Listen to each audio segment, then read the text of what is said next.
الأجل الأجل يا إمام زمان، الأجل الأجل يا إمام زمان. أعوذ بالله من الشيطان الرجيم. بسم الله الرحمن الرحيم. الحمد لله رب العالمين، والصلاة والسلام على سيد الأنبياء والمرسلين حبيب الله العالمين أبي القاسم محمد صلى على محمد وعلى آله الطيبين الطاهرين سيما بقية الله في الأرضين.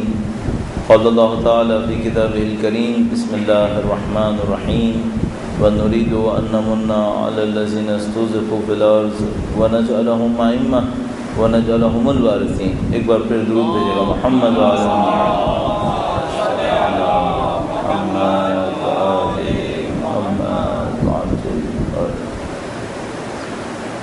سب سے پہلے خدا تعالیٰ کا انتہائی شکر، انتہائی احسان ہے.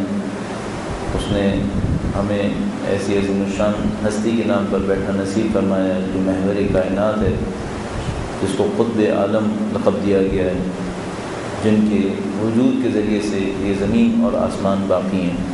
اللہ کے رسول کی روایت ہمارے پاس ہے: لولا الحجۃ لساقط الارض علی اہلہا. اگر حجت کا وجود نہ ہو تو زمین آسمان تباہ و برباد ہو جائیں گی، کائنات ختم ہو جائے گی.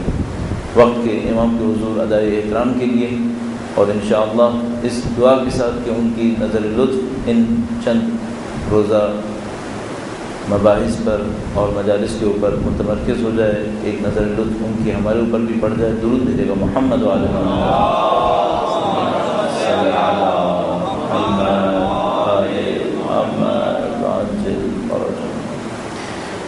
چند نکات آپ کی خدمت میں وقت کے امام کی اس مجموعی عنوان کے حوالے سے عرض کروں گا، اور اس کے بعد ہر دن کے لیے ایک موضوع کا انتخاب کیا گیا ہے اور انشاءاللہ اس کے حوالے سے چند نکات عرض ہوں گے. سب سے پہلے مجموعی طور پر جو یہ موضوع ہے آخری امام کا، ان کی تشریف آوری کا، غیبت اور ظہور کا، اس کے حوالے سے ایک دو نکات سمجھ میں آتے ہیں. پہلا مسئلہ تو یہ ہے کہ ہم اس موضوع کو کس عنوان سے دیکھیں. ایک دفعہ ہوتا ہے کہ ہم کسی موضوع کو مذہبی اور دینی چوکھٹے کے اندر رکھ کر دیکھ رہے ہوتے ہیں. تو مثال کے طور پر ہم سوچ رہے ہوتے ہیں کہ خدا تعالیٰ نے جیسے نماز کو واجب کیا ہے، روزے کو واجب کیا ہے، مثلا قرآن کریم کی تلاوت ہمارے لیے اچھی ہے، تو ہم کسی اور منطق، کسی اور فلسفے سے ہٹ کر صرف اس کو اس پہلو سے دیکھ رہے ہوتے ہیں کہ خدا نے ہم پہ واجب کیا ہے، ہم نے اس کو انجام دینا ہے. مثلا اگر آپ سے کوئی کہے کہ بھائی آپ نے فرض فرمائی فجر کی نماز 2 رکعت کیوں پڑھی ہے، میرا نہیں خیال کہ آپ کے پاس کوئی بہت بڑی لاجیکل کوئی دلیل ہو، فلسفیکل دلیل ہو کہ آپ نے فجر کی نماز 2 رکعت کیوں پڑھی ہے. 3 پڑھ لیتے، 1 رکعت پڑھ لیتے. تو اس میں کوئی فلسفہ منطق انوالو نہیں ہے، خالصتاً جس کو ہم لوگ کہتے ہیں عبودیت کے اوپر مبنی ہے، بندگی کے اوپر مبنی ہے. مثلا اگر کوئی یہ کہے کہ بھائی فجر میں چونکہ انسان تھکا ہوا ہوتا ہے اور ابھی نیند سے اٹھا ہوتا ہے تو اس کے جسم کے اندر تھوڑی سی سستی سی ہوتی ہے، اس لیے خدا تعالیٰ نے 2 رکعت رکھی ہے. تو پوچھا جا سکتا ہے پھر نماز شب 11 رکعت کیوں رکھی ہے؟ پھر نماز شب بھی نہ ہوتی، پھر نماز شب کیوں رکھ لی؟ اگر کوئی کہے کہ نہیں اس وقت انسان جو ہوتا ہے وہ تھوڑا ایکٹیو ہوتا ہے اس لیے خدا نے 11 رکعت رکھی ہے، تو پھر نماز فجر کو 2 رکعت کیوں رکھا؟ 4 رکعت رکھ لیتا، زیادہ رکھ لیتا. سب سے زیادہ ایکٹیو تو انسان صبح کو ہونا چاہیے، پھر 6 رکعت ہونی چاہیے تھی. پھر اگر اس طرح عقل اور منطق سے فیصلے کریں تو ہم فجر کی نماز کا فیصلہ نہیں کر پائیں گے کہ یہ بھائی 2 رکعت ہی کیوں ہے. اسی طرح نوافل کا مسئلہ ہے، فجر کی نماز کی نافلہ 2 رکعت ہے اور ظہر کی نماز کی نافلہ 8 رکعت ہے. اس میں کیا عقل اور منطق کا آپ سہارا لیں گے؟ اس طرح بہت سارے مسائل ہیں کہ جن میں دین ہوتا ہے لیکن براہ راست عقل اور منطق ہم انوالو نہیں کر سکتے.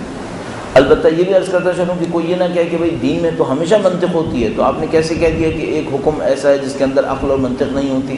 نہیں، اس کے اندر ہم اعتماد کر رہے ہوتے ہیں اس پر جس نے ہمیں حکم دیا ہے، کہ جس نے ہمیں حکم دیا ہے وہ خالق عقل ہے، وہ عقل سے ہٹ کے فیصلہ نہیں دے گا. ہم نہیں سمجھ پا رہے ہیں، ہم اس خدا تعالیٰ کی بیان کی بھی مصلحت کے منتظر ہیں کہ وہ ہمارے سامنے بیان کرے گا تو ہمیں سمجھ میں آ جائے گی. ہاں، عقل سے ہٹ کر خدا حکم نہیں دے گا، وہ خود خالق عقل ہے اور اس نے عقل کے اوپر ہم انسانوں کو خلق کیا ہے. تو کچھ موضوعات ایسے ہوتے ہیں جن کا اس طرح کا عبودیت کا معاملہ ہوتا ہے.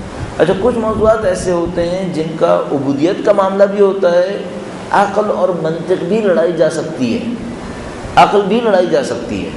مثال کے طور پر آپ سے کوئی یہ پوچھے کہ بھائی آپ لوگ حج پہ کیوں جاتے ہیں، کیوں آپ اتنی بڑی ٹریولنگ کرتے ہیں، اور لاکھوں انسان جاتے ہیں ہر سال، تو ہم اس کو عقل سے بھی جواب دے سکتے ہیں کہ بھئی یہ جو حج کے اوپر کئی ملین لوگ جمع ہوتے ہیں، اس کی کیا حکمت ہے، اس کا کیا فلسفہ ہے، اس کا کوئی فائدہ ہے یا نہیں ہے، ہم عقل اور حکمت سے بھی جواب دے سکتے ہیں۔ یا مثال کے طور پر کوئی یہ کہے کہ بھئی خدا متعال نے امر بالمعروف نہی عن المنکر کیوں رکھا ہے، جس کی جو مرضی آئے کرے، تو پھر ہم اس کو عقل اور حکمت سے بھی جواب دے سکتے ہیں کہ خدا نے تو رکھا ہے، عقل سے بھی سمجھ میں آ رہا ہے۔ ہمیں سب سے پہلے یہ سوچنا چاہیے یہ جو وجود امام کا معاملہ ہے، ان کی غیبت کا معاملہ ہے، ان کی تشریف آوری کا معاملہ ہے، یہ خالصتاً عبودیت پہ مبنی ہے، جس میں عقل و منطق کی کوئی دخالت نہیں ہے، یعنی کہ نہیں، اس میں عقل و منطق بھی انوالو ہے، اپنی عقل اور اپنی منطق سے بھی اس کو سمجھا جا سکتا ہے۔ تو میری اپنی رائے یہ ہے کہ خالصتاً عبودیت پہ مبنی نہیں ہے، اس میں عقل اور منطق بہت آسانی سے شامل ہو سکتی ہے، بہت آسانی سے شامل ہو سکتی ہے، اور اس کے ذریعے سے بھی اس موضوع کو بہت آسانی سے سمجھا جا سکتا ہے۔ اب میں پہلے اس موضوع کو لے کر تھوڑا سا اور آگے آپ کی خدمت میں عرض کروں گا۔ درود بھیجے گا محمد و آل محمد۔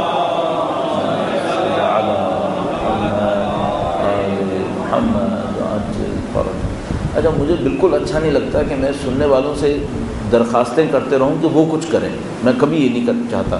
مثلا میں ان سے کہوں زور سے درود بھیجیں، یہ میں نہیں چاہتا، میں نہیں چاہتا ان سے کہوں آگے آ جاؤ پیچھے چلے جاؤ، بالکل دل نہیں چاہتا، بالکل کبھی نہیں دل چاہتا۔ جہاں بیٹھے وہیں بیٹھے رہیں، جس طرح سے بولنا ہے بولتے رہیں، میرا کوئی دل نہیں چاہتا۔ لیکن صرف بعض اوقات یہ سوچتا ہوں کوئی دیکھے تو یہ نہ دیکھے کہ ہم لوگ جیسے لڑے لڑے بیٹھے ہیں، نہیں، اس کو لگے کہ نہیں بھائی دوستی ہے، یاری ہے، ایسا نہیں، کوئی مسئلہ نہیں ہے۔ تو تھوڑا سا اگر مل کر بیٹھ جائے نا تو اچھا لگے گا، آپ زیادہ اچھے لگیں گے، ورنہ جو جہاں بیٹھا ہے کوئی ایشو نہیں ہے۔ درود بھیجیں محمد و آل محمد، صلی علی محمد و آل محمد وعجل فرج۔ اچھا آج کل میں ایک اور طرح سے بھی سوچنے لگا ہوں، آج کل نہیں بلکہ کئی سالوں سے میں یہ سوچنے لگا ہوں کہ اس کو کم دیکھو کہ کتنے لوگ اس وقت بیٹھے ہیں، اس کو سوچو کہ اگر ریکارڈنگ ہو گئی اور انٹرنیٹ پہ چلا گیا تو کتنے دیکھ لیں گے۔ اب تو یہ سوچنے لگا ہوں تو بڑا دل کو چین آ گیا، بہت دل کو چین آ گیا، پہلے بڑی پریشانی رہتی تھی۔ اس میں بڑا ایک سمبولک واقعہ میں کئی دفعہ سنا چکا ہوں، ہوا اس طرح کہ جس سال بے نظیر کا معاملہ ہوا اس سے 2 دن پہلے میرے خیال میں نواب شاہ میں ایک پروگرام تھا عید غدیر کا، نواب شاہ میں شوگر مل، میرے خیال میں اس کے آس پاس کہیں کوئی مسجد تھی، وہاں پہ پروگرام تھا، رات کو ہی ہم پہنچے تھے تو رات کو ہی پروگرام بھی تھا۔ تو صاحب وہاں پروگرام میں پہنچے، اب ظاہر چھوٹی سی جگہ، سردیوں کا ٹائم، کتنے لوگوں نے آنا تھا؟ 25 30 40 مشکل سے آئے ہوں گے، 25 30 40 لوگ تھے، لیکن دل کے بڑے اچھے لوگ تھے، بہت اچھے لوگ تھے، یعنی واقعاً کچھ لوگ ہوتے ہیں کم ہوتے ہیں لیکن دل مل رہا ہوتا ہے، بڑا مزہ آتا ہے بولنے کا، دل کے بہت اچھے لوگ تھے۔ صلی علی محمد وآل محمد وعجل فرج۔ صاحب ہم نے وہاں پر بڑا لمبا جلسہ کر دیا۔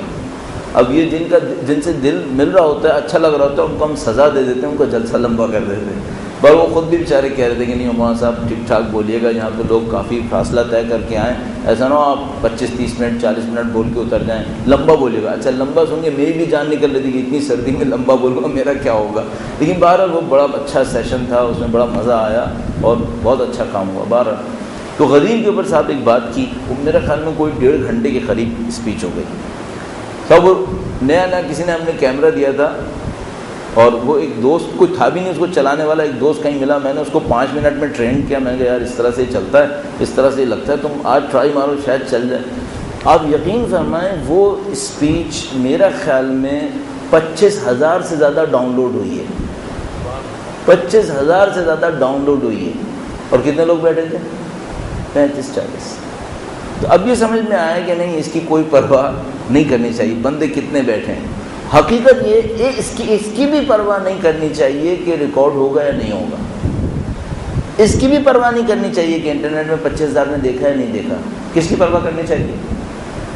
اللہ کی بارگاہ میں قبول ہو رہا ہے یا نہیں ہو رہا ہے، بس اصل میں پرواہ اس کی کرنی چاہیے۔ باقی خدا وہ ذرے کو آفتاب بنانے والا ہے، وہ مٹی کو تلا بنانے والا ہے، وہ انگریزوں کو جواہرات بنانے والا ہے، اس کا کام ہے کہ وہ آگے بڑھائے گا پیچھے ہٹائے گا.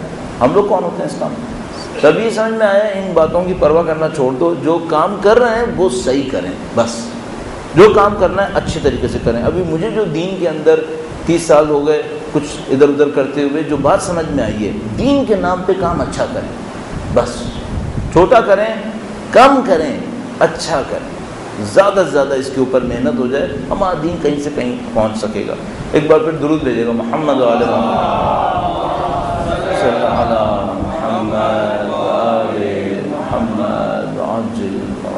تو یوں احساس ہوا کہ یہ جو امام کی تشریف آوری، امام کا ظہور، امام کا نام گرامی، حتیٰ امام کی غیبت، یہ سب کا سب عقل کے دائرے کے اندر ہے. اچھا، اب ایک اور چیز جو ہمیں دیکھنی پڑتی ہے بعض اوقات موضوعات کے اندر، بعض دینی احکام ایسے ہوتے ہیں جو صرف دینداروں کو بتاؤ، ان کے لیے کوئی انٹرسٹ ہوتا ہے. مثلا میں اگر آپ کے سامنے کہوں کہ بھئی کپڑے کو نجس ہو جائے پاک کرنا ہے، کیا طریقہ کار ہے، تو کس کو اس میں انٹرسٹ ہوگا؟ جو مسلمان ہو، اسلام کو پریکٹیکلی فالو کرتا ہو، اسلام پر عمل کرتا ہو، اس کو انٹرسٹ ہوگا کہ مثال کے طور پر کوئی کپڑا نجس ہو گیا ہے، پاک کرنے کے لیے اس کا طریقہ کار کیا ہوگا. اچھا، جو آج کل جو نئی ٹیکنالوجی ہے کہ نان پریکٹیکل مسلم ہے، البتہ اسلام کے اندر عمل سے ہٹ کے کیا بچتا ہے نہیں معلوم، وہ امویت یا ابو جہالیت میں سے کچھ شاید بچ جائے، لیکن ورنہ کچھ نہیں بچتا ہے اسلام میں عمل کے بعد. لیکن رائج ہے ہمارے ٹیکنالوجی کہ بھائی پریکٹیکل مسلم نہیں ہے، نان پریکٹیکل، نان پریکٹسنگ اسلام ہے ہمارا. چلو، وہ جو نان پریکٹسنگ اسلام ہے اس کو کیا پرواہ کہ بھئی نجس کیسے ہوتا ہے، پاک کیسے ہوتا ہے، اسے کوئی پرواہ نہیں. اچھا، جو کافر ہے اسے پرواہ ہے. کافر کا مطلب یہ نہیں ہوتا کہ جو دین اسلام میں نہیں ہے، وہ جو اسلام کا انکار کرتا ہے، مخالفت کر رہا ہوتا ہے، اس کو بھی نہیں پرواہ. اچھا، جو دین اسلام میں نہیں ہے، اہل کتاب، انہیں پرواہ ہے کہ ہم بتائیں ان کو کہ نجس کیسے ہوتا ہے، پاک کیسے ہوتا ہے، تو ان کو بھی کوئی پرواہ نہیں. کچھ موضوعات دین میں ایسے ہوتے ہیں، ایک خاص گروپ ہوتا ہے اس کے لیے تو انٹرسٹ ہوتا ہے، باقی کے لیے کوئی زیادہ انٹرسٹ نہیں ہوتا. مثلا میں تقریباً یقین سے کہوں گا، بہت سارے جوان بیٹھے ہوں اور مجھ سے کہا جائے ان کے سامنے آدھے گھنٹے بولو کپڑے کیسے پاک ہوتے ہیں، کیسے نجس ہوتے ہیں، میں کہوں گا بھائی اس کے لیے کسی اور کو بھیج دو، میرے بس کا کام نہیں ہے، میں نہیں کر سکتا. ان بیچاروں کا کوئی انٹرسٹ ہوگا نہیں، آدھے گھنٹے وہ میری باتیں سنیں گے، اس کے بعد میرے اوپر پتہ نہیں دل میں کون کون سی دعائیں درود پڑھ کے باہر چلے جائیں گے. میں نے لٹرلی دیکھا ہے. ایک دفعہ پاکستان سے باہر کہیں تھا تو ایک بندے خدا اسی تقریر کے احکام اور پتہ نہیں کون کون سے احکام بیان کر رہا تھا، کلاس لی انہوں نے بچوں کی. اچھا، وہ یہ تھا کہ مجھے آبزرور کے طور پر بٹھایا گیا تھا کہ بھائی آپ دیکھیے کہ ہمارے یہاں جو اسلامک لرننگ کی کلاسز ہو رہی ہیں سنڈے اسکول، سیٹرڈے اسکول میں، وہ کیسی ہو رہی ہیں. تو میں اس لیے بیٹھا ہوا تھا، اب میرا کوئی کام تو تھا نہیں، میں بچوں کو آبزرو کر رہا تھا. تو مسلسل بچے بڑبڑا رہے تھے، مسلسل بڑبڑا رہے تھے. کوئی کہہ رہا تھا آلویز سٹنگ، جسٹ اوپن نہیں، کیا کچھ بولے چلے جا رہے ہیں، اور بیچارے بور ہو رہے ہیں، ان کا پرسان حل نہیں ہے. تو کچھ موضوعات ایسے ہوتے ہیں جس میں لوگوں کا انٹرسٹ نہیں ہوتا. جب کچھ موضوعات ایسے ہوتے ہیں جس میں لوگوں کا انٹرسٹ ہوتا ہے، آپ کو ٹرمنالوجی تھوڑی سی چینج کرنی ہوتی ہے، ٹرمنالوجی تھوڑی سی چینج کرنی ہے. میں ایک مثال آپ کی خدمت میں عرض کرتا ہوں. درود بھیجے گا محمد وعلی محمد صلی علی محمد وعلی محمد. صاحب، ایک کمیونسٹ کے سامنے آپ پہنچ جائیں اور اس سے کہیں کہ ہمیں معاشرے سے زکوٰۃ لینی ہے، کیا کہے گا وہ کہے گا نہ میں خدا کو مانتا ہوں نہ میں دین کو مانتا ہوں، تم جانو تمہاری زکوٰۃ جانو، میرا اس سے کیا سروکار. ٹھیک ہے، ختم ہو گیا معاملہ. اچھا، اب آپ کیا کریں، تھوڑی سی ٹرمنالوجی چینج کر دیں. آپ اس سے کہیں مجھے سوسائٹی میں سوشل جسٹس کو پروموٹ کرنا ہے. اب کام ہے یا نہیں ہے؟ ہاں، اب تھوڑا بہت آپ کے پاس آئے گا کہ ہاں اس کا مطلب یہ ہے کہ کچھ ہماری بھی فریکوینسی میچ کر رہی ہے، ٹھیک، بات ایک جیسی چل رہی ہے. آپ کسی کے سامنے کہیں کہ مجھے جناب علی سوسائٹی کے اندر فلاں حکم شرعی نافذ کرنا ہے، وہ شاید نہیں مانے گا، لیکن آپ اس سے کہیں کہ مجھے انسانوں کو حقوق ادا کروانے ہیں، انسانی حقوق کے اوپر محنت کرنی ہے. تھوڑی سی ٹرمنالوجی چینج کریں. جیسے آپ تھوڑی سی ٹرمنالوجی چینج کریں گے، یہ ٹرمنالوجی چینج کرنا دھوکے کے لیے نہیں ہوگا، دین کے ایسنس کو لوگوں کے سامنے ریفلیکٹ کرنا ہوگا. اس حکم کے پیچھے کوئی مصلحت ہے، اس حکم کے پیچھے کوئی نظام ہے. ہم لوگ بعض اوقات صرف حکم بول رہے ہوتے ہیں، نظام نہیں بولتے. مثلا اگر میں آپ سے بار بار کہتا رہا ہوں آپ نماز پڑھیں، کچھ لوگ سنیں گے، بہت اچھی بات ہے، اس کے بغیر تو کوئی دین بن ہی نہیں پائے گا. لیکن اگر آپ کسی جوان کو صرف اسی ٹرمنالوجی میں بات کرتے رہیں، دنیا بھر کے سامنے بولتے رہیں، شاید ان کو مشکل پڑ جائے گی. تھوڑا سا ویکیبلری چینج کر لیجئے اور اس سے پوچھ لیجئے ڈسپلن چاہیے لائف میں، پنکچویلٹی چاہیے. تھوڑا سا آپ چینج کریں تو آپ دیکھیں گے آپ ان پیرامیٹرز پہ پہنچ جائیں گے جس پہ پوری دنیا اتفاق کر رہی ہے. پوری دنیا آج کہتی ہے پنکچویلٹی چاہیے. اچھا، دین ہمیں پنکچویلٹی نماز کے ذریعے سکھا رہا ہوتا ہے. نماز کے بہت سارے کام ہیں، ایک کام یہ بھی ہے. مثلا پوری دنیا کہتی ہے ہمیں لوگوں کی لائف میں ڈسپلن چاہیے. دین کا ڈسپلن سکھانا کسی اور طرح سے. پوری دنیا ایک بات کہتی ہے، گرچہ عمل سے انکار کرتی ہے، وہ کیا؟ ہمیں کنٹرول چاہیے. کنٹرول چاہیے. پوری دنیا کے تمام ایجوکیشن سسٹمز کے اندر آپ کو کہیں نہ کہیں کنٹرول سکھایا جائے گا. آپ تصور کریں، کہیں پہ بھی چلے جائیں، مغربی دنیا میں جائیں، مشرقی دنیا میں جائیں، وہاں پہ آپ کو سکھائیں گے کہ ٹریفک کے رولز کا خیال کرنا ہے یا نہیں سکھائیں گے؟ پرائمری اسکول سے سکھانا شروع کریں گے کہ نہیں بیٹا، ریڈ لائٹ کا مطلب یہ کہ آپ نے کھڑا ہونا ہے، اور اس میں کوئی بری بات نہیں ہے، بلکہ اس کے بغیر کوئی چارہ کار نہیں ہے. یہ کنٹرول نہیں ہے. دین روزے سے کنٹرول سکھاتا ہے. وہ روزہ نہیں سنے گا، کنٹرول سن لے گا. دین نماز کے ذریعے پنکچویلٹی سکھاتا ہے. وہ نماز نہیں سنے گا، پنکچویلٹی سننی پڑے گی اسے. ہم لوگوں کو اس موضوع پر بھی تھوڑی سی محنت کرنی پڑے گی. اگر ہم لوگوں سے کہہ رہے ہیں نا کہ مثلا ہم فلاں امام کے منتظر ہیں، وہ تشریف لائیں گے، اس میں کوئی شبہ نہیں ہے، یہ گراؤنڈ ریالٹی ہے کہ ایسا ہی ہے. لیکن اگر کسی اور کے سامنے ریفلیکٹ کرنا ہے، تھوڑا سا ٹرمنالوجیز کو چینج کر لیجیے. اب میں تھوڑا سا ٹرمنالوجی کو چینج کرتا ہوں اور پھر میں آپ کے سامنے ایک جملہ کہتا ہوں. پوری دنیا امام زمانہ کی معتقد ہے، پوری دنیا امام وقت کی معتقد ہے. کس طریقے سے؟ تھوڑا سا ہم اس کو ایک اور رخ سے دیکھتے ہیں. درود بھیجے گا محمد و آل محمد.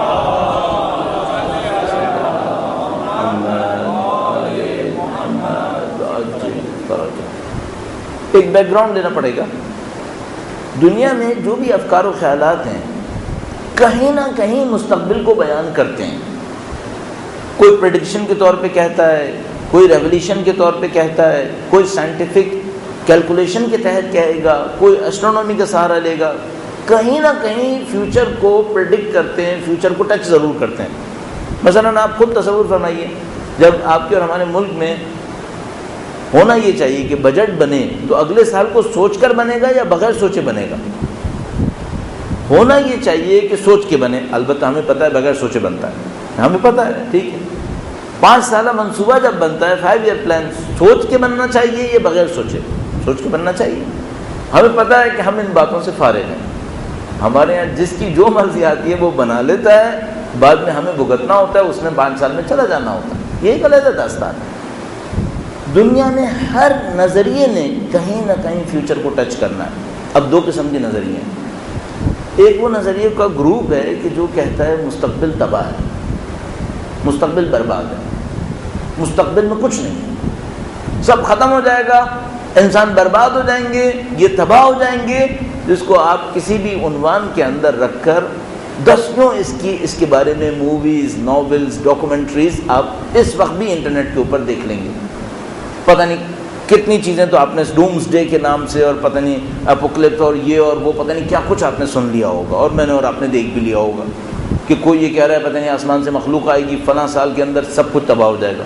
اور کسی نے یہ کہا کہ ایسا یہ جو تم سورج سے مشرق سے نکلتا دیکھ رہے ہو نا، یہ مغرب سے نکلے گا اور پھر پتہ نہیں کہاں چلا جائے گا، پھر دیکھنا کیا ہونے والا ہے. کسی نے کہا پتہ نہیں میگنیٹک فیلڈ چینج ہونے والی ہے، اس کے جو ساؤتھ نارتھ پول ہیں یہ سب چینج ہو جائیں گے، پھر دیکھو کیا بلا آنے والی ہے. پتہ نہیں کتنے افکار و خیالات ہیں. یہ پورا ایک گروپ ہے، اور ان سب کا کہنا یہ ہے کہ بھائی اینڈ وحشت ناک ہے، معاملہ خراب ہے. اچھا، یہ ایک گروپ ہو گیا. ایک اور نظریہ ہے، جو ایک اور نظریوں کا گروپ ہے، ایک اور بنچ ہے. وہ کیا کہتا ہے؟ وہ کہتا ہے نہیں، فیوچر اچھا ہے، مستقبل اچھا ہے. ٹھیک ہے، ابھی خرابی ہے. میرے خیال میں کوئی بھی نظریہ یہ نہیں کہے گا کہ اس وقت جو ہے یہ آئیڈیل ہے. یہ تو کوئی بھی نہیں کہے گا، چاہے آپ کیپٹلسٹ ہوں، چاہے آپ سوشلسٹ ہوں، چاہے آپ کسی اکانومی کے اوپر بیس کرتے ہوئے کوئی نظریہ بنائیں، چاہے سوشالوجی کے اوپر بیس کرتے ہوئے نظریہ بنائیں. کوئی یہ نہیں کہے گا اس وقت کی پوزیشن یہ آئیڈیل ہے. نہیں، آئیڈیل نہیں ہے. اچھا، کوئی کیسے کہہ سکتا ہے 80% ویلتھ لیس دین 20% کے ہاتھ میں ہے؟ جنگوں سے ہماری جان نہیں چھٹ کے دے رہی، بیماریاں ہم ختم نہیں کر پا رہے, غربت افلاس ہماری پھیلتی چلی جا رہی ہے, نیچرل ریسورسز ہمارے تباہ ہوتے چلے جا رہے ہیں. کون اس کو آئیڈیل کہے گا؟ تو کوئی اس کو آئیڈیل نہیں کہے گا. صرف دو باتیں ہیں, ایک وہ کہتا ہے جو کہتا ہے آگے بڑھو معاملہ ختم, اور ایک نظریوں کا گروپ وہ کہتا ہے آگے بڑھو مستقبل اچھا ہے. صحیح ہے.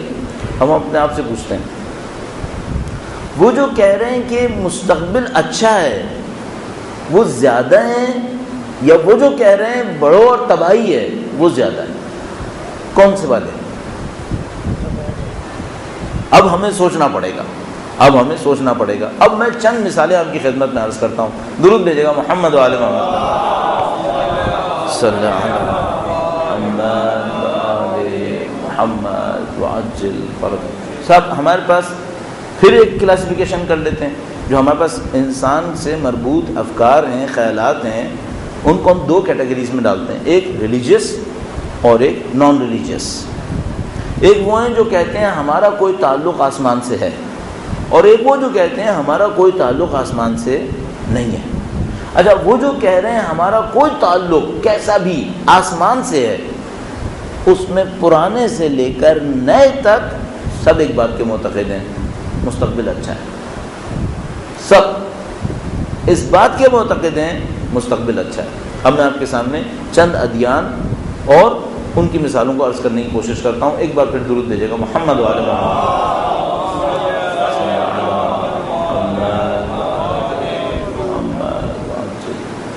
اچھا, نہ فقط یہ کہ یہ لوگ کہتے ہیں مستقبل اچھا ہے, بلکہ ایک عجیب بات اور بھی ہے. سب کہہ رہے ہیں کہ کوئی آنے والا ہے, سب کہہ رہے ہیں کوئی آنے والا ہے. اب ہم کیا کرتے ہیں, ادیان کی ہسٹری میں جو ہمارے پاس آسمانی ادیان میں سب سے پرانے ہیں ان کو سوچتے ہیں. صحیح ہے.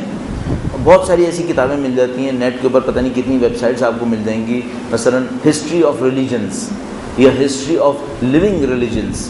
تو اس طرح آپ کو بہت ساری ایسی ویب سائٹس اور انسائکلوپیڈیاز کے اندر مل جائے گا جس میں گرافس بنے ہوئے ہوں گے, بارز بنے ہوئے ہوں گے, کون سا سب سے پہلے آیا. تو ہمارے پاس جو ریٹن ہسٹری ہے, جو ڈاکومنٹڈ ہسٹری ہے, اس میں سب سے پہلے جو ہمارے پاس نبی کا ذکر ڈاکومنٹیشن کے ساتھ موجود ہے وہ حضرت ابراہیم علیہ السلام کا ہے. ہمیں نہیں معلوم حضرت نوح علیہ السلام کا زمانہ ڈاکومنٹس کے اعتبار سے کب کا ہے, یہ کلیئر نہیں ہے. ان سے پہلے حضرت آدم علیہ السلام کا زمانہ تو کسی بھی ڈاکومنٹ کے اندر کلیئر نہیں ہے. ہاں, ہمارے پاس کچھ ایزمپشنز ہیں, کچھ ہم گیس کر رہے ہیں کہ حضرت نوح کا زمانہ اتنے سال پرانا ہوگا, لیکن کوئی ڈاکومنٹیشن اس کے اوپر نہیں ہے. حضرت ابراہیم علیہ السلام وہ اللہ کے نبی ہیں جن کے بعد سے ہمارے پاس ڈاکومنٹڈ ہے. ہم کہہ سکتے ہیں کہ ہاں بھائی یہ تقریباً ہے. اچھا, وہ زمانہ کب کا ہے؟ وہ ہے تقریباً 4000 سال پرانا, یعنی 2000 BC آپ کہہ سکیں. آج سے 4000 سال پہلے حضرت ابراہیم علیہ السلام کا علاقہ کون سا علاقہ تھا؟ وہ عراق کے ایک علاقے کے اندر جس کو بابل تعبیر کرتے ہیں ہم لوگ, یا بیبلین تعبیر کرتے ہیں, وہاں پر رہتے تھے. اور اس کے بعد انہوں نے کچھ ہجرتیں کی ہیں. وہ ایک ہجرت کر کے فلسطین گئے تھے اور ایک اور ہجرت کر کے مکہ کی طرف آئے تھے, اور یہ سب آپ کے سامنے بچپن سے واضح ہے. ان سے کچھ ادیان نکلے جو ہم سب کے سامنے بات ہے. جب حضرت ابراہیم علیہ السلام کی اولادیں بڑھیں, حضرت اسماعیل اور حضرت اسحاق, تو حضرت اسحاق کی نسل سے ادیان بننا شروع ہوئے. اور وہ جو ادیان آئے ان میں سب سے پہلا جو بڑا دین آیا وہ یہودیت کے نام پر آیا, جس کو ہم لوگ اب یہودیت کہہ رہے ہیں. صحیح. اور اس میں بھی بہت سارے ڈویژنس, کلاسیفیکیشنس, یہ وہ جن کو ہم نظر انداز کر دیتے ہیں, ان کو ڈکشنریز اور انسائکلوپیڈیاز پہ چھوڑ دیتے ہیں. لیکن حضرت موسیٰ علیہ السلام کی آمد سے یہ دین شروع ہو گیا. اب حضرت موسیٰ علیہ السلام کی آمد تقریباً کتنے ہزار سال پہلے ہے؟ حضرت ابراہیم 4000 سال پہلے ہم نے عرض کیے ہیں.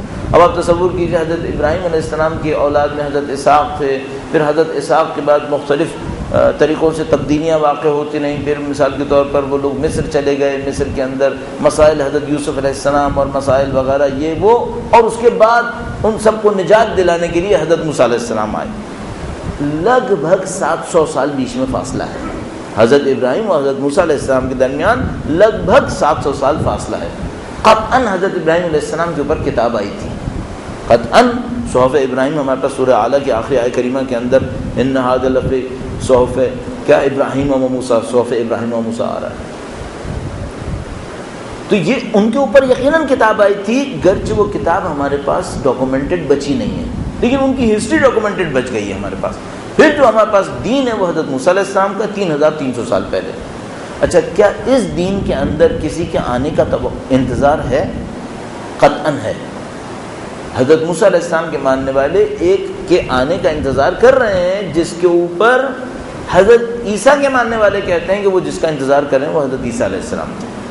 اچھا، وہ یہ کہہ رہے ہیں حضرت موسیٰ علیہ السلام کے ماننے والے کہ نہیں، ہمارا انتظار ابھی جاری ہے، جس کا ہم انتظار کر رہے ہیں وہ ابھی نہیں آئے۔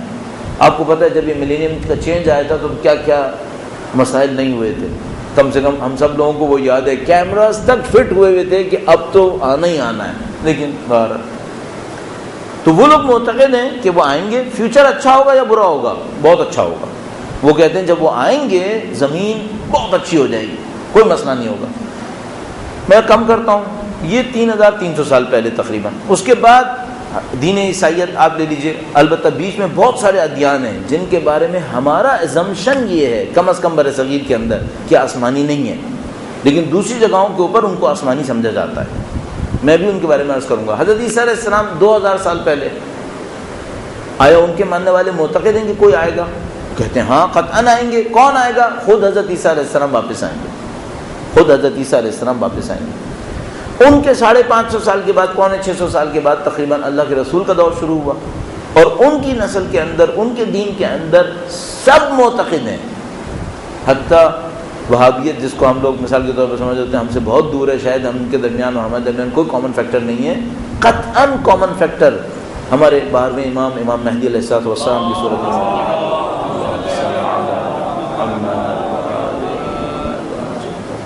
سب معتقد ہیں کہ آئیں گے۔ البتہ اس سب میں ایک استثناء لگانا پڑے گا۔ مثال کے طور پر، استثناء کے طور پر میں عرض کر رہا ہوں، جیسے قادیانیت ہے، وہ معتقد نہیں ہے کہ اب کوئی مسیح آئے گا، نہیں، وہ کہتے ہیں جو آنا تھا وہ آ چکے۔ تو ایک دور میں کسی کے ساتھ گفتگو کر رہا تھا، میں نے کہا بھائی ان کے آنے پر تو پوری دنیا میں عدل و انصاف پھیلنا تھا، وہ کب آئے؟ تو اس نے کہا وہ 19ویں صدی کے آخر میں آئے تھے۔ تو میں نے کہا بھائی اب عدل و انصاف کیوں نہیں پھیل رہا؟ کہنے لگا ہم راستے پر ہیں، ہم راستے پر ہیں۔ میں نے کہا بھائی یہ تو پھر کوئی مسئلہ ہی نہیں ہے، 125 سال گزر گئے ہیں تو گزرے چلا جائے گا ایسے۔ اگر ان کے آنے کے بعد بھی 125 سال گزرنے ہیں تو یہ تو ابھی تک ادیان الہی کی تاریخ میں ایسا نہیں ہوا تھا۔ ادیان الہی کی تاریخ میں جس کا انتظار تھا، جب وہ آ جاتے تھے تو پھر مشکلات کے بعد فوری ریلیف مل جاتا تھا، جیسا کہ اللہ کے رسول تشریف لائے، حضرت عیسیٰ علیہ السلام تشریف لائے، حضرت موسیٰ علیہ السلام تشریف لائے، تو فوری ریلیف ان کی قوم کو ملا تھا۔ اب یہ کیسا ہوا کہ بھائی 125 سال اس کے بعد بھی گزر گئے؟ اچھا، اس بیچ میں کچھ اور ادیان بھی ہیں جن کو ہم آسمانی نہیں مانتے، لیکن کچھ لوگ آسمانی مانتے ہیں۔ مثلا ہم آتش پرستوں کو، پارسیوں کو آسمانی مانتے ہیں، غیر آسمانی مانتے ہیں۔ ہمیں دیکھنا پڑے گا۔ ہماری جو جنرل انڈرسٹینڈنگ یہاں پر رہی ہے بر صغیر میں، مجھے کہ نہیں ہم ان کو آسمانی نہیں مانتے، جبکہ کافی لوگ ہیں جو آسمانی مانتے ہیں، کم سے کم اس وقت کے مراجع اکثر آسمانی مانتے ہیں کہ نہیں آسمانی ہے، ان کی کتاب ہے، ان کے نبی تھے۔ جس طرح تمام ادیان میں ڈائیورژن ہوا ہے، ان کے اندر بھی ڈائیورژن ہوا ہے، اور وہ 2 خداؤں کے متحد ہو گئے، اچھائی کا خدا، برائی کا خدا، اور اس طرح کا ایک مسئلہ۔ لیکن بہرحال اور آگ کی پرستی شروع ہو گئی، یہ سب باتیں، لیکن ان کا کہنا ہے کہ نہیں یہ آسمانی ادیان ہے، اور ان کو اہل کتاب مانتے ہیں۔ اچھا، اور اپنے آپ سے پوچھے گا ان کے علاوہ بھی اور کوئی اہل کتاب بھی ہیں کیا؟ اور بھی ہیں کیا؟ قرآن کریم کی کم از کم ایک آیت کریمہ ایسی ہے جس میں اس نے یہود، نصارہ، مجوس اور اس کے بعد اور قومیں بھی گنوائی ہیں کہ ہاں یہ بھی اہل کتاب ہے۔ اچھا، وہ ہمارے کاؤنٹ سے باہر ہیں، اس وقت ہمارے کاؤنٹ سے باہر ہیں، ہمیں نہیں پتا کہ وہ کون سی ہیں، لیکن میں صرف آپ کی خدمت میں، آپ اس کو متنازع نہ بنا لیجیے گا، میں آپ کو صرف ایک اوپینین کے طور پر عرض کر رہا ہوں جو مختلف علماء نے دی ہے، تحمل سے سنیے گا، بلوا نہ کیجیے گا۔ درود بھیجیں محمد و آل محمد، صلی علی محمد آل محمد۔ اصل میں ہم لوگ بلوے کی نفسیات کے پلے ہوئے لوگ ہیں۔ اب کراچی میں جو ہم لوگ پلے ہیں، پاکستان میں ہم لوگ بلبوں کی نفسیات پہ پل گئے ہیں، تو ہم بات پہ بلوا کرنے کے عادی ہو گئے ہیں۔ کوئی بات سکون سے بھی کہنی ہو تو اتنی اونچی ٹون میں لے جا کے کہتے ہیں کہ دوسری قومیں میں دیکھ کے کہتی ہیں شاید لڑنا ہی ہے لوگ، کوئی بات پارلیمنٹ کا بھی یہی حشر ہے ہمارے یہاں کہ جب وہاں بات ہو رہی ہوتی ہے تو دوسرے دیکھنے والے کہتے ہیں بھائی یہ تو لڑائی ہو رہی ہے۔ تو تھوڑا سا ہم لوگ پیشنس دکھائیں۔ آیت اللہ طباطبائی، محمد حسین طباطبائی، تفسیر المیزان کے مصنف، اب ان کا ریپوٹیشن اتنا بڑا ہے کہ شہید مطہری لکھتے ہیں کہ شاید تاریخ اسلام میں اس سے بہتر تفسیر نہیں لکھی گئی، اتنی بڑی تفسیر۔ انہوں نے ایک کتاب لکھی اور اس کتاب کے اندر وہ ہندوؤں کے بارے میں ایک جملہ لکھتے ہیں، ہندوؤں کے بارے میں ایک جملہ لکھتے ہیں۔ کیا جملہ لکھا؟ انہوں نے کہا کہ جو ہندوؤں کی کتابوں میں علامتی توحید ہے، صراحت کے ساتھ توحید نہیں ہے، علامتی توحید ہے، سمبولزم ہے، توحید کا سمبولزم۔ انہوں نے کہا جو ہندوؤں کی کتاب میں سمبولزم ہے توحید کے بارے میں، اتنی اچھی توحید نان مسلم میں کہیں نہیں ہے۔ انہوں نے کہا یہ توحید بہت اعلیٰ پائی کی ہے۔ اچھا ہم لوگ ہندوؤں کو کیا کہتے ہیں؟ یہ سب کے سب بت پرست ہیں، ان کا خدا سے کوئی تعلق نہیں ہے، ان کے پاس خدا ہے ہی نہیں۔ اور علامہ طباطبائی نے لکھا ہے کہ ان کی توحید بہت اعلیٰ پائی کی توحید ہے، لیکن سمبولک ہے، اس کے اندر سمبولزم بہت زیادہ ہے، علامتی پن بہت زیادہ ہے۔ اچھا یہ ادیان میں معمولاً ہوتا تھا، پہلے ادیان آسان نہیں آتے تھے۔ قرآن کریم اگر فرماتا ہے نا وَلَقَدْ يَسَّرْنَا الْقُرْآنَ لِلذِّكْرِ، ہم نے قرآن کو آسان کر کے بھیجا ہے، یہ ان کو دیکھ کے سمجھ میں آتا ہے آسان کرنا کیا کہتے ہیں۔ آپ کے پاس عیسائیوں کی کتاب تقریباً ہر گھر کے اندر موجود ہے، بائبل آپ اٹھا کے دیکھ لیجیے، آخری چیپٹر ریولیشن، اس کے بارے میں گمان قوی یہ ہے کہ شاید صحیح حالت پہ رہ گیا ہے، ذرا اس کو اٹھا کے دیکھیں 2 لائنیں نہیں سمجھ میں آتی۔ اور اگر آپ اس کے سمبولزم کو پڑھنا شروع کر دیں تو پھر آپ کو اتنی عجیب طریقے سے سمجھ میں آنا شروع ہو جائے گی کہ آپ حیران رہ جائیں گے۔ یعنی میں مذاق میں کہہ رہا ہوں، میں ابھی تھوڑا سا مذاق کرنا چاہ رہا ہوں کیونکہ آپ لوگ پتہ نہیں کیوں ٹینشن میں بیٹھے تھے شروع سے، تو میں آپ کو ٹینشن ریلیز کرنا چاہ رہا ہوں۔ یہ میں نے جب پہلی دفعہ پڑھی سمبولزم کو ساتھ رکھتے ہوئے کہ بھائی یہ سمبولک ہے، کتاب کا ٹرانسلیشن نہیں کرنا ہے، اس کی علامتوں کو سمجھنا ہے، تو میرے ساتھ ایک اور بندہ بھی بیٹھا تھا جس نے سمبولزم پہ پہلے سے کام کر لیا تھا، وہ ساتھ بیٹھا، میں نے پڑھنا شروع کیا تو یقین فرمائیے، برا نہیں مانیے گا، میں نے یہ کہہ رہا تھا مجھے لگ رہا ہے کسی مولائی نے لکھی ہے، میں نے عرض کیا مولائی نے لکھی، کیوں؟ اصل مجھے لگا کہ وہ چیپٹرز پہ چیپٹرز اہل بیت کی شان میں آ رہے ہیں، چیپٹرز پہ چیپٹرز اہل بیت کی شان میں۔ کہاں کی بات کر رہا ہوں میں آپ سے؟ بائبل کے آخری چیپٹر کی۔ اصل آپ اگر جا کر دیکھیں، مجھے یاد نہیں آتا کہ 6واں باب تھا یا 8واں باب تھا، اس کے اندر تعداد یاد نہیں آ رہی ابھی، اس کے اندر ایک جگہ پہ لکھتا ہے کہ ایک خاتون ہے جن کے سر پہ 12 ستاروں کا تاج لگا ہوا ہے اور ان کے اوپر ایک اژدہے نے حملہ کیا ہے۔ اصل میں حیران رہ گیا، میں نے کہا بھائی کیا واقعاً یہ کتاب سابقہ تاریخ کو بیان کر رہی ہے؟ اچھا اس کا دعویٰ یہی ہے، جو ریولیشن بک ہے اس کا دعویٰ ہے کہ اس میں آدم کی خلقت سے لے کر قیامت تک سارے واقعات چیپٹر بنا کے درج ہوئے ہیں۔ آپ پڑھیں آپ حیران رہ جائیں گے۔ وہ لوگ اس وقت کہتے ہیں، وہ آپ کو یاد ہے جارج بش نے ایک جملہ کہا تھا کہ ہم نے عراق پہ حملہ کر کے وہی کیا جو بائبل نے ہم سے کہا تھا، تو ایک پورا چیپٹر ہے عراق پہ حملے کا، اس کے میرے خیال میں 2 چیپٹر کے بعد حضرت عیسیٰ کی تشریف آوری ہے، تو جارج بش اس سے فائدہ اٹھا رہا تھا، کہتا میں نے وہ کیا جو بائبل نے حکم دیا ہے، اور اس کے بڑے بڑے مذہبی پیشوا تھے جو اس کو سپورٹ کرتے تھے کہ ہاں یہ وہ کر رہا ہے جو بائبل کہتی ہے۔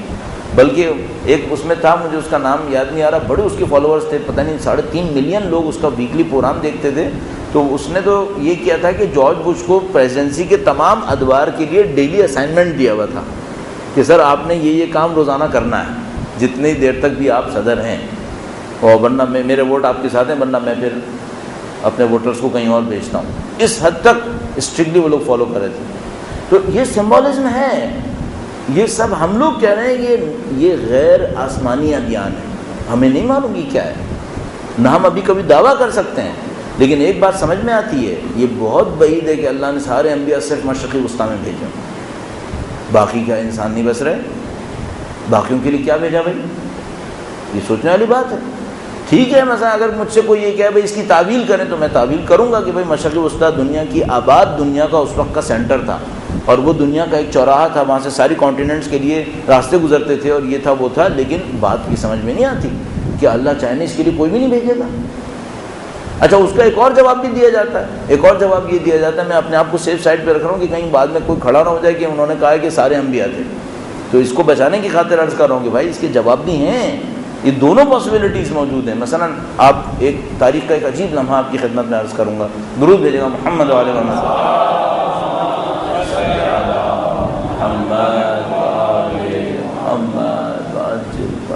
جب کبھی آپ ہیومن ہسٹری کو دیکھیں گے، خاص کر ہسٹری آف ریلیجن کے اندر رہتے ہوئے، آپ کو ایک ٹائم بڑا عجیب ملے گا، اور یہ آپ انسائکلوپیڈیاز میں دیکھیے تو آپ کو بہت مزہ آئے گا.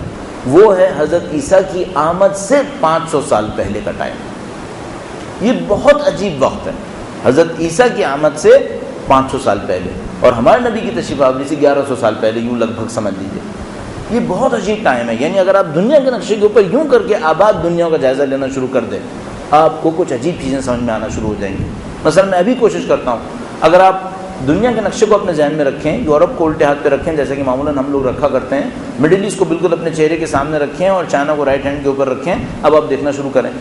2500 سال پہلے یونان کے اندر بہت بڑے بڑے فلاسفرز آنا شروع ہو گئے تھے، اور ان فلاسفرز نے دین کی کچھ بنیادیں فراہم کرنا شروع کر دی تھیں. آپ یقین فرمائیے، ہمارے پاس ایک بہت عجیب روایت موجود ہے. ہمارے چھٹے سرکار سے درود بھیجے گا، محمد علیہ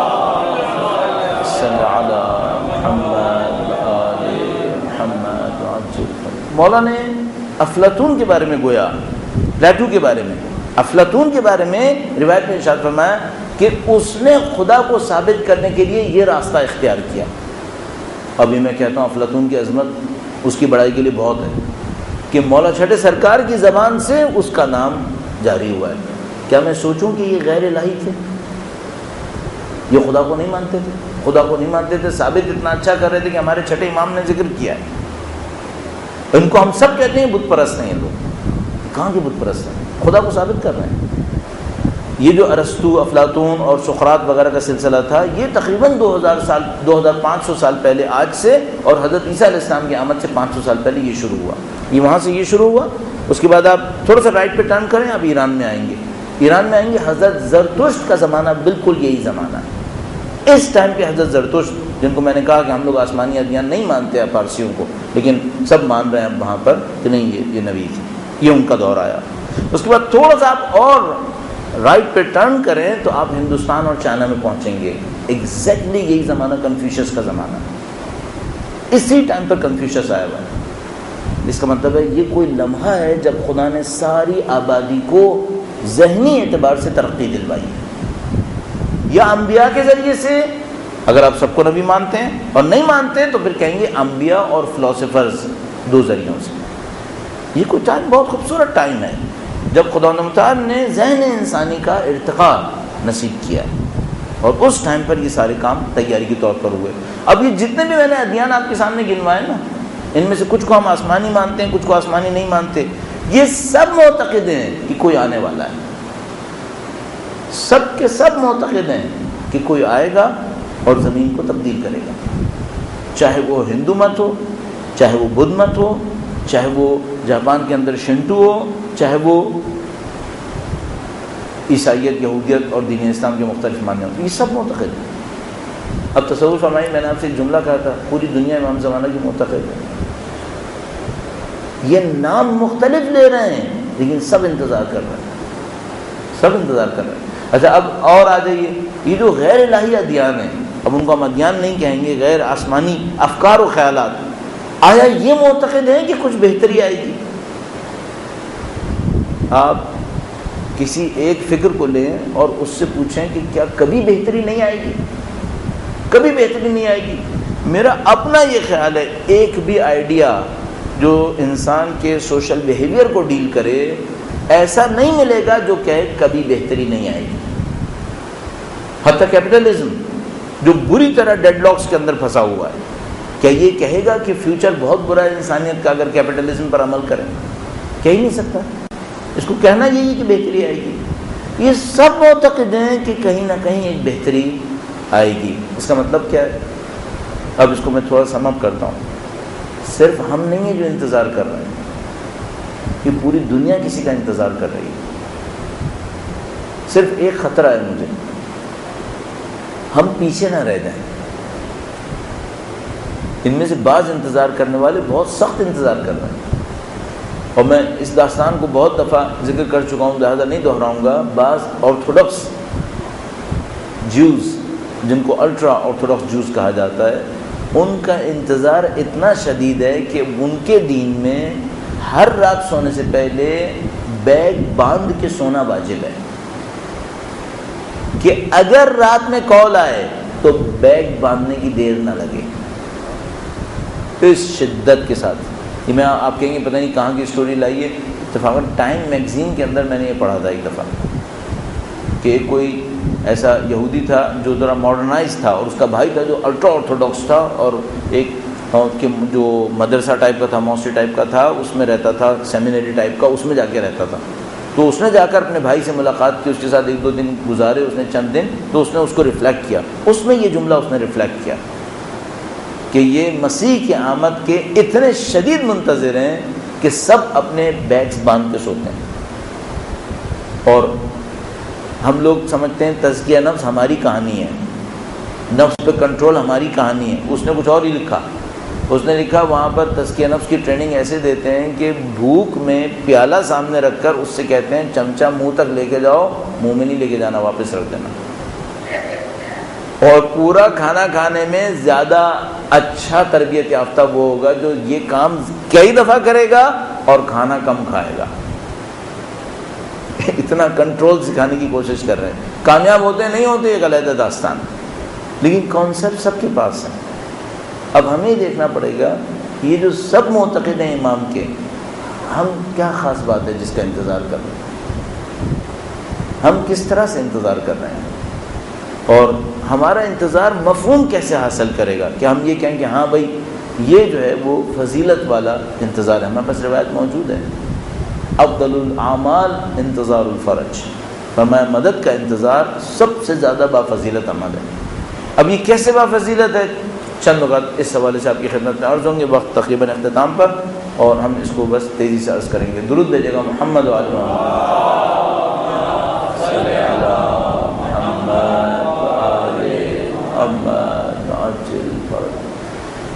اب آج کے لیے صرف اس ایک پوائنٹ کو عرض کرتے ہوئے، ہم نے آج کے لیے پوائنٹس اور بھی سوچے ہوئے تھے، لیکن بات کچھ آگے پیچھے کرنی پڑ گئی اور تھوڑا سا ہمیں موضوع سے باہر بھی نکلنا پڑا، لیکن کل کوشش کریں گے زیادہ کنسنٹریٹ کریں اس کو۔ ہمیں انتظار کو 2 حصوں میں تقسیم کرنا پڑے گا۔ ایک وہ انتظار ہے جس میں کوئی فضیلت نہیں ہے، ایک وہ انتظار ہے جس کے اندر کوئی فضیلت ہے۔ اب میں 2 مثالیں آپ کی خدمت میں عرض کرتا ہوں۔ آپ اور میں کبھی نہ کبھی ڈاکٹر کے پاس جاتے ہیں، جب کبھی ڈاکٹر کے پاس جاتے ہیں ایک مصیبت آتی ہے، اور وہ کیا ہے؟ انتظار کریں۔ آپ کو لائن میں بیٹھنا ہے اور انتظار کرنا ہے، صحیح۔ اب میں آپ سے ایک بات پوچھوں گا، یہ انتظار فضیلت ہے یا بے فضیلت ہے؟ اس کو کیا تعبیر کریں گے؟ یہ فضیلت کا انتظار ہے یا عدم فضیلت کا انتظار ہے؟ صحیح، اسے کچھ سوچنا پڑے گا آپ کو، صحیح۔ ایک اور مثال دیتا ہوں۔ فورکاسٹ ہوئی ہے، فرض کریں کہ پرسوں بہت زبردست طوفان آئے گا، صحیح ہے، بہت شدید طوفان آئے گا۔ اچھا، معمولاً جب یہ فورکاسٹ ہوتی ہیں تو لوگ کیا کرتے ہیں؟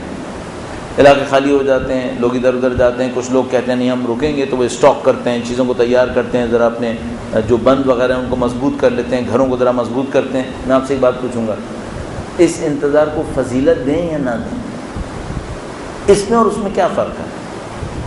آپ ڈاکٹر کے کلینک کے باہر بیٹھ کر انتظار کر رہے ہیں، اس کو فضیلت دی جائے یا نہیں دی جائے؟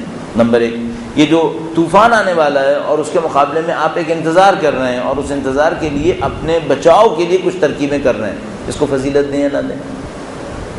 2 باتیں۔ تیسری بات تھوڑی سی مضحکہ خیز لگ سکتی ہے، کسی بچے کی ولادت قریب الوقوع ہے اور اس کے والدین بچے کی آمد کا انتظار کر رہے ہیں، فضیلت دیں یا نہ دیں؟ کیا کہیں؟ اچھا انتظار ہے یا برا انتظار ہے؟ صحیح ہے۔ ان تینوں میں اب میں اس کو جلدی سے حل کرنے کی کوشش کرتا ہوں، مثالیں بہت دی جا سکتی ہیں۔ تینوں میں ایک بات دیکھنی پڑے گی، انتظار کا مسئلہ نہیں ہے، یہ دیکھنا پڑے گا انتظار کرنے والے نے کام کیا کیا ہے۔ تینوں میں یہ دیکھنا پڑے گا۔ صحیح ہے، اس کو 2 گھنٹے باہر بیٹھنا پڑا، آئیڈیل تو یہ تھا کہ انتظار نہ کرنا ہوتا، جیسے ہی پہنچتا ڈاکٹر کا کلینک ہوتا فوراً چلا جاتا۔ چلو اب انتظار کرنا ہے نا، یہ دیکھنا پڑے گا اس نے 2 گھنٹہ گزارے کیسے ہیں۔ وہ جو طوفان آنے والا ہے انتظار کر رہا ہے، 2 دن باقی ہیں، یہ مسئلہ نہیں کہ انتظار کر رہا ہے نہیں کر رہا، کوشچن یہ ہے 2 دن میں اس نے کیا انجام دیا ہے۔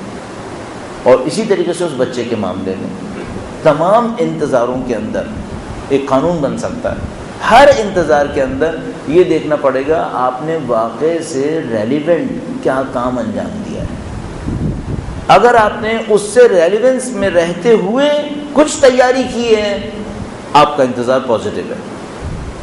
آپ کو میں کہوں گا یہ انتظار ایکٹیو انتظار ہے. اور اگر آپ نے اس سے ریلیونٹ کام نہیں کیا ہے تو پھر یہ غلط انتظار ہے. اب میں غلط انتظار اور مثبت کی جلدی ایک دو مثالیں عرض کرتا ہوں. مثلا فرض فرمائیے میرا جہاز اڑنا ہے 5 بجے, میں ایئرپورٹ پہنچ گیا ہوں, میں لانچ کے اندر بیٹھا ہوا ہوں, میں انتظار کر رہا ہوں.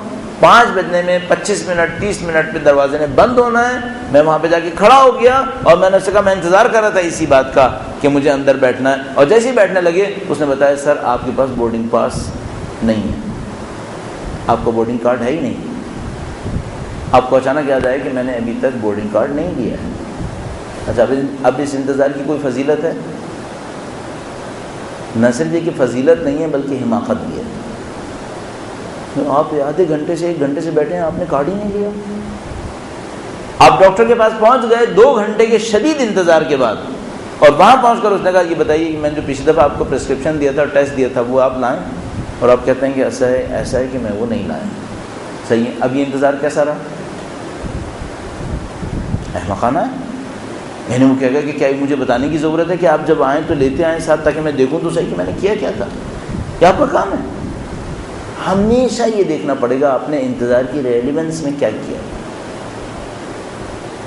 اب پوری دنیا منتظر ہے نا, اور اس انتظار سے مطابقت رکھتے ہوئے کچھ کر رہے ہیں کہ یہ مین کوشچن ہے. کر کیا رہے ہیں؟ اچھا اب یہ جو سوال ہے کر کیا رہے ہیں, تو پھر اس میں بھی بہت سارے جواب آ سکتے ہیں, لیکن ایک بہت سادہ سا جواب یہ دیا جا سکتا ہے, آپ کی پریورٹی وہ واقعہ ہے یا نہیں ہے. آپ لانچ کے اندر بیٹھے ہیں, 5 بجے جہاز میں اڑنا ہے, 3:30 4 بجے آپ وہاں پہنچ گئے, کنٹینیوس شاپنگ کر رہے ہیں, 5 بجے کا وقت نکل گیا ہے اور اب آپ دروازے کے سامنے کھڑے ہیں. تو سامنے والا پوچھے گا آپ 5 بجے جہاز میں بیٹھنے کے لیے آئے تھے نا, تو 1 گھنٹے سے آپ شاپنگ کیوں کر رہے تھے؟ کیس کیا ہے؟ کیس ہے کہ آپ کی پریورٹی بیٹھنا نہیں تھی, آپ کا دماغ ڈسٹریکٹ ہو گیا تھا, آپ نے کسی اور چیز کو پریورٹی بنا لیا تھا. اب آپ کے انتظار کو کیا کہا جائے گا؟ آپ نے فالتو کام کیا. اصل جو بھی آپ نے شاپنگ کی سب فضول کام کیا ہے. کیوں فضول کیا ہے؟ اس وقت آپ کو یہ نہیں کرنا تھا, اور اگر کرنا بھی تھا تو ٹاپ پریورٹی آپ کی وہی جہاز ہونا چاہیے تھا. آپ نے باقی کیا کیا یہ سب کچھ؟ ہم سب کے سامنے ایک کوشچن ہے, کیا انتظار اور وہ واقعہ جو ہونے والا ہے یہ ہماری ٹاپ پریورٹی ہے یا نہیں ہے؟ اگر یہ ہماری ٹاپ پریورٹی ہے تو ہماری ساری پریپریشن اس کے لیے ہونی چاہیے, اور اگر یہ ہماری ٹاپ پریورٹی نہیں ہے تو اس کا مطلب یہ ہے کہ واقعہ جب ہوگا ہم سے ایک سوال پوچھا جائے گا, ہمارے اس انتظار کی کیا قیمت ہے. یہ مین کوشچن ہے. اس پر کوشچن یہ نہیں ہے کہ ہم دعا کریں گے یا نہیں کریں گے, وہ تو ہم کر لیں. کوشچن یہ نہیں ہے کہ ہم ان کا نام لیں گے یا نہیں لیں گے, نام لینا بہت ضروری ہے. کوشچن یہ ہے کہ انتظار میں کریں گے کیا, اور جو کچھ ہم کریں گے وہ ہماری پریورٹی ہے یا نہیں ہے. اگر وہ ہماری ٹاپ پریورٹی نہیں ہے تو میں سکون سے ان مثالوں کو دیکھتے ہوئے کہہ سکتا ہوں ہم مس کریں گے, ہماری فلائٹ مس ہو جائے گی, ہم اس گروپ میں نہیں آ پائیں گے. آپ اس کو لشکر امام لے لیجئے, آوان و انصار لے لیجئے, یا اس کو کوئی بھی ٹائٹل دے دیجئے, ہم اس گروپ میں نہیں آ پائیں گے اگر یہ ہماری ٹاپ پرائرٹی نہیں ہے. اچھا اب آخری بات, کیا اس کو حادثے پہ چھوڑ سکتے ہیں کہ شاید آ ہی جائیں؟ چھوڑ سکتے ہیں حادثے پہ. ایک آدمی نے بڑا اچھا مجھ سے کہا, میں نے کہا بھائی میں تو حادثے پہ نہیں چھوڑ سکتا, مجھے پلاننگ کرنی پڑے گی. کہنے لگا نہیں مولانا ایسا بھی ہوتا ہے, کوئی 12 منزل سے گرتا ہے پھر بھی بچ جاتا ہے. تو میں نے اس سے کہا بسم اللہ کود کے دکھاؤ, چانس لو. آیا لاجیکل آدمی چانس لے گا؟ ٹھیک ہے یہ ہوتا ہے کہ ایک آدمی 12 منزل سے گرتا ہے بچ جاتا ہے, 10 منزل سے گرتا ہے بچ جاتا ہے, کیا کوئی چانس لے گا؟ عقل مند آدمی تو نہیں لے گا. تو میں اگر واقعاً عقل مند ہوں اور امام کی آمد کا معتقد ہوں اور جانتا ہوں اس کے بغیر قیامت نہیں آئے گی, تو کیوں یہ رسک لوں گا کہ اس کو اپنی پرائرٹی نہ بناؤں؟ کیسے کر سکتا ہوں؟ عزیزان محترم یہ ہمارا مین کویشچن ہے. کل انشاءاللہ اس مین کویشچن کو لے کر آگے بڑھیں گے. خدا تعالیٰ سے دعا کرتے ہیں پاک پروردگار امام کے صحیح منتظر بننے کی طاقت نصیب فرما، ان کے راستے پر چل کر ان کی خدمت کرنے کی سعادت نصیب فرما، ان کے ظہور مبارک میں تعجیل فرما، ہمیں ہماری اولادوں کو ان کی جانثاروں میں قرار فرما. اے پاک پروردگار ہماری زندگیوں کا اختتام دین کی راہ میں شہادت قرار فرما. ربنا تقبل منا انك انت السميع العليم بجاه محمد وآله الطاهرين درود بجاه محمد وآل محمد. الأجل مولا مولا